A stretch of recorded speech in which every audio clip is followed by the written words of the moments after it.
Hey everybody, my name is Trenton Hoshiko, and I'm a photographer in northern Colorado. Today I'm going to be talking about some of my photos that all kind of loosely group around the idea of glimpsing other worlds. And if you like these kinds of videos, please do subscribe. If you like this video in particular, please do give it a like. That helps me with reaching other people who like these kinds of photography videos. If you want to learn more about my work, you can go to trentonhoshiko.photography. So I actually struggled with this topic a little bit. I had a collection of photos that I liked, and I couldn't figure out the theme for them for the video.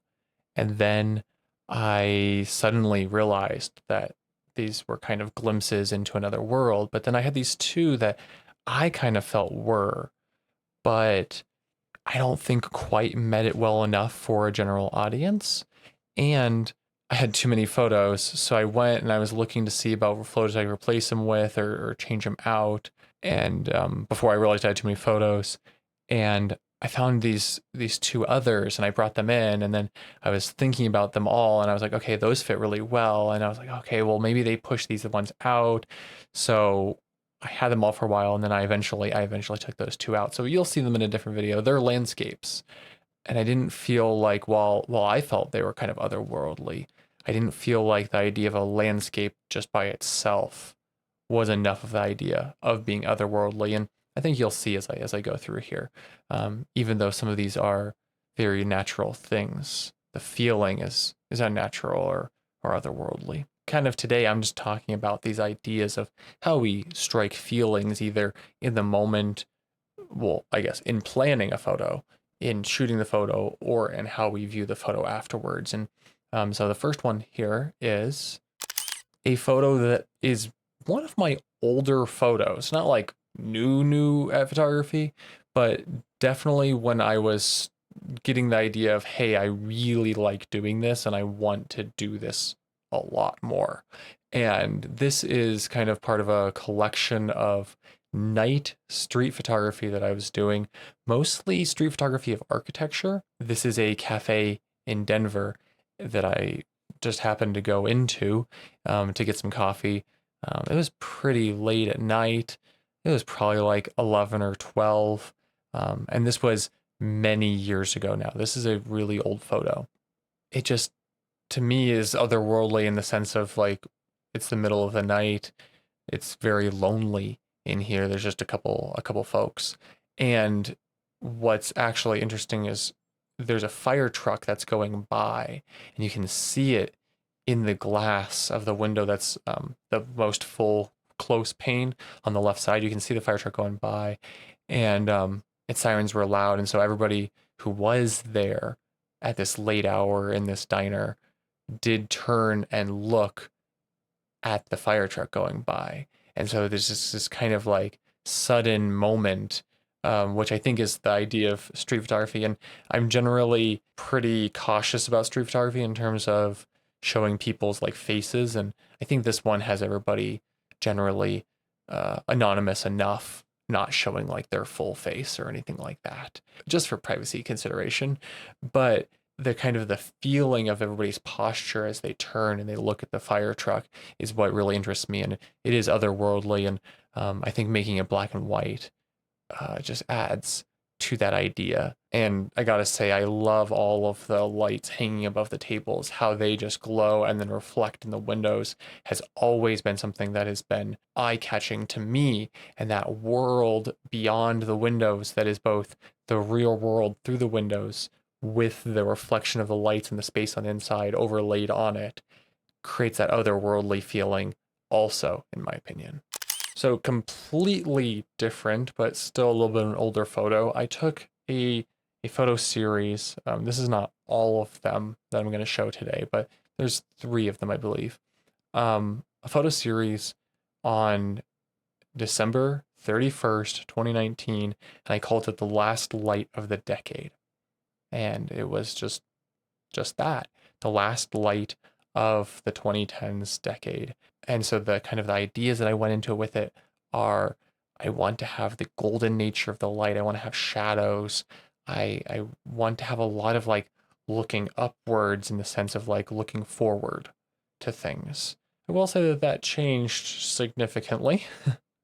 um, but I think that hope is there, and I think that that's something that's really important.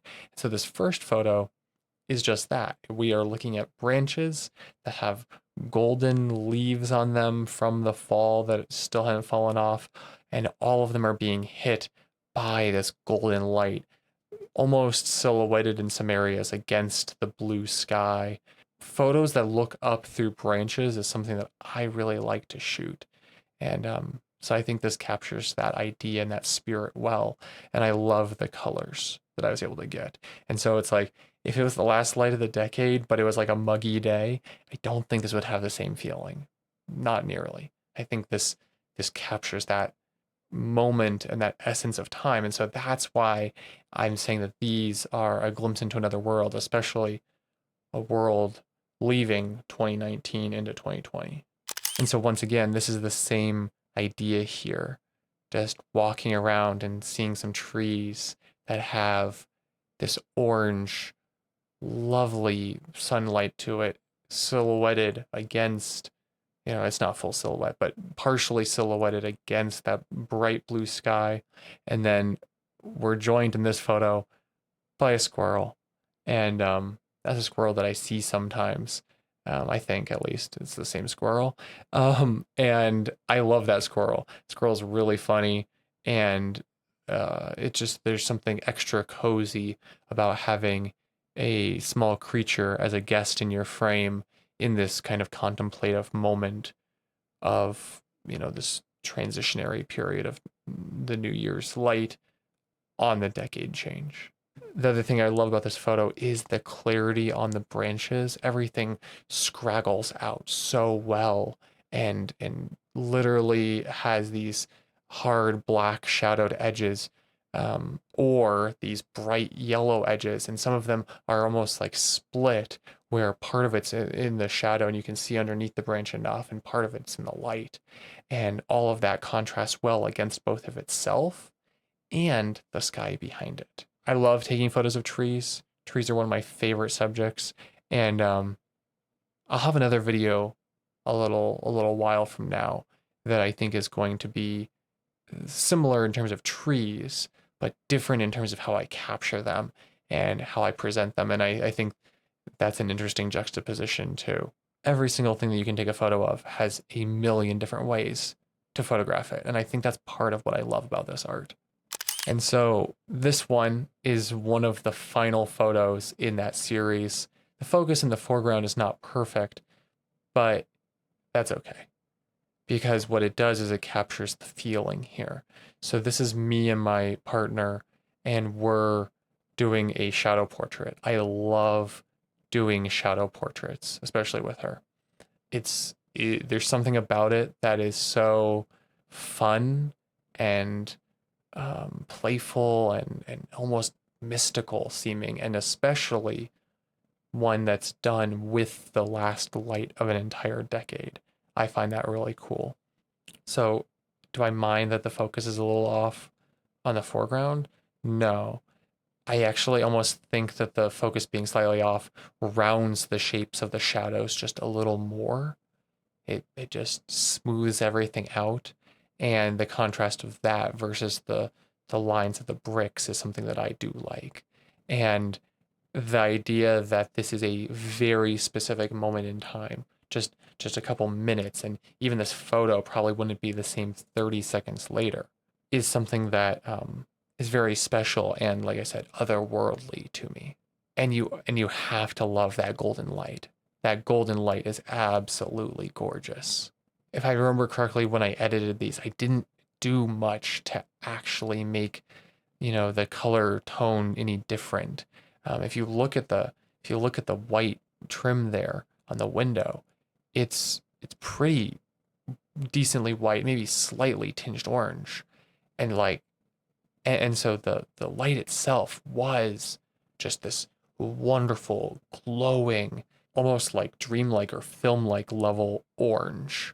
I think that this captures that well. And then once again, we have these branches of the tree, and to me, trees are a very hopeful object. And having that represented too is something else that I really like about this whole series of portraits. What I like about this whole series of photos, and also this one in particular. This next photo though is once again a completely different thing.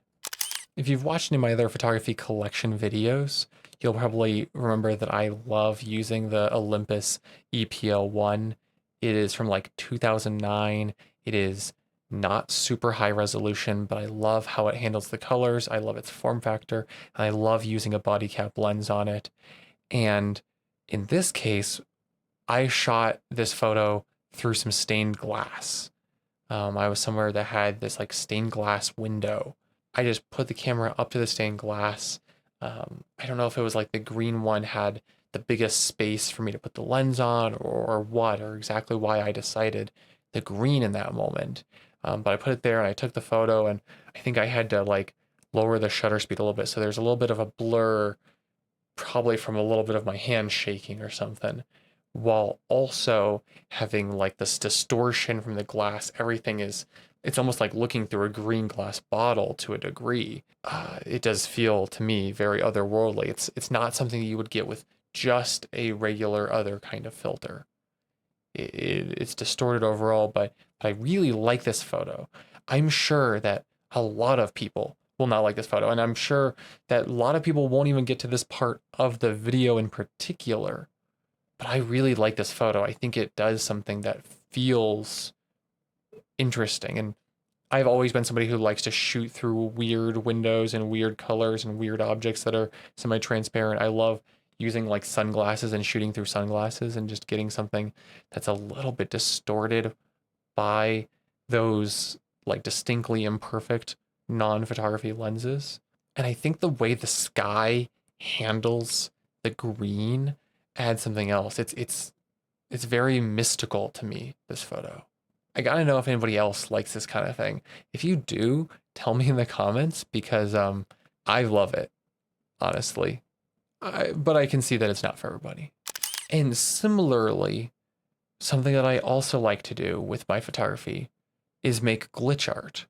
And this is one of my earlier glitch art pieces. And I haven't done glitch art in a little while at this point, and I kind of miss it, and I think I'm going to get back into doing it. This one just worked out so well to me. This is a taro field in Hawaii, and I really like the photo by itself. Like just the photo in general, I've always really liked. Like I sold prints of it and stuff. But when it glitched here, it the way it created this like horizontal line that's kind of this meridian or boundary between the above, which has like this like pixelization, and then it fades back into being just the regular photo, normal and perfectly unobtuse. But below that is this underworld. And that's why I've included in this set is because this photo is a glimpse into another world. And that's this like underworld underneath the taro. And that's the title of this photo, is Under the Taro, because of this. Even though that those taros are technically actually in the foreground, the way they read to the eye after that glitch and with that meridian horizon line underneath it doesn't necessarily read as foreground, it reads as under. And these look now like roots. They're all abstracted. They're pixelated and green and bright. And to me, the darkness around them looks like the dirt more so. And so it creates this overall otherworldly feeling. And like I said, I think I should do some more glitch art because I really like doing it. And I think it's a really interesting way to engage your photography on like a whole new level. And so those are today's photos. If you want to learn more about my photography, you can go to trentonhoshiko.photography. That's my website. If you like these kinds of videos, please do subscribe. I love talking about my photos. I love talking about art in general. And I really appreciate you watching and enjoying as well. I hope you enjoyed this selection. This week, take care of yourselves, take care of your community, go out of your way to do something nice for somebody that you know or don't know. It could be even the smallest thing, and it'll make a difference in the world. And that's what really matters. Take care.